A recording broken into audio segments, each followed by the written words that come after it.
What's up, guys? It's Dorian here with Collider Games. So I just finished the Just Cause 4 Square Enix event, and I gotta say I was blown away with the gameplay footage that I got to do thus far. And I also got to do the Shadow of the Tomb Raider Destiny of the Forge first DLC event, and that was spectacular in its own right. So if you've already seen my Shadow of the Tomb Raider reviews, then you already know that I had high praise about this game. So going right into the DLC after about a month or so since I've played it, I was kind of hesitant because how it ended, but jumping right into it, the DLC, I had a lot of fun, and it's only about $4.99, I believe, and it comes out November 13th. And the cool thing about this though is that they'll be dropping DLCs every 3 weeks, so it's not just like, oh, DLC and done, but there'll be 7 of them, and over the next 3 weeks. So every 3 weeks you'll get a new DLC. And the cool thing about it is it's co-op. So I was playing with my friend Josh, who came to the event with me, and we were literally going on the maze trying to figure out different ways on how to solve this puzzle. And just doing that by itself, it was a little bit frustrating because they made the puzzles a little bit harder. So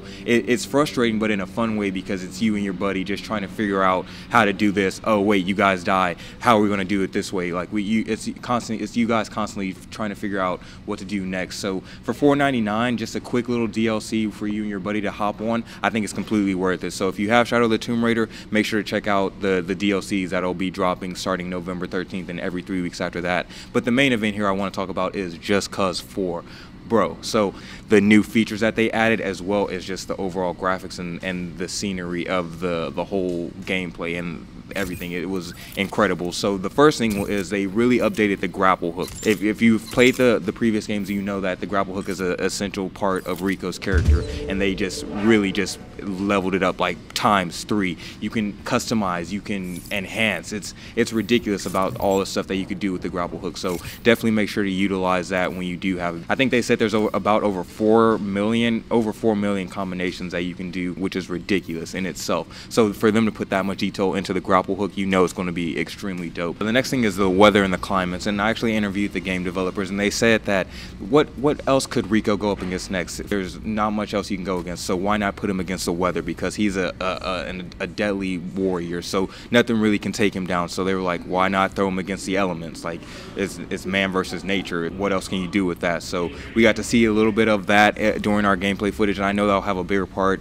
once we get into the storyline itself. And I don't really want to talk about the story itself because I don't want to spoil anything, but the weather and the climates do play a major factor in this, and you don't want to miss out on that. I vividly remember when I was driving my car and I literally drove right into a tornado, and it picked me up. I was able to jump out in time, but just the added elements of just the tornado and the other winter and other climates that they're adding, I'm just excited for that, because I can't really think of a game that is so reliant on the weather as being part of the storyline itself, and they really harping down to make sure that you know that the weather will be part of the story. Another thing I was impressed with when it comes to the game and Just Cause 4 in general was the weapons, because at first there wasn't really any like weapons we could really use because of course it was the intro. So once we got the tutorials and all that, they actually gave us some of the weapons that we will eventually see throughout the game, like the lightning gun and the wind gun. Both were sick as hell. Like, I was literally shooting people with wind, just throwing wind at them, and because of the extreme force, they were getting blocked or knocked back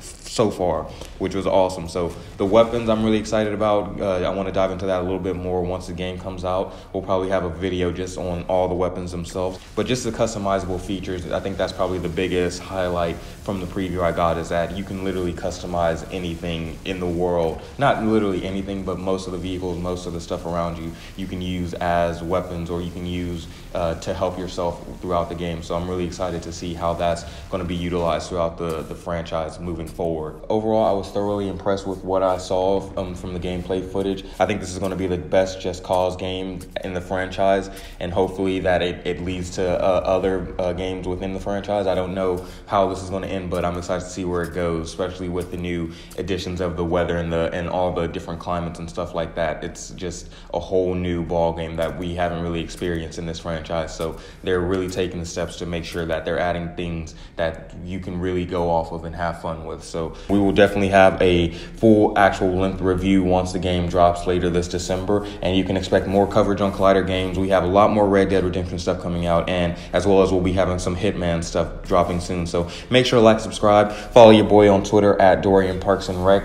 and you can follow me on Instagram at Dorian Parks. Make sure to subscribe to the Collider Games channel, and we'll see you back here for another video soon.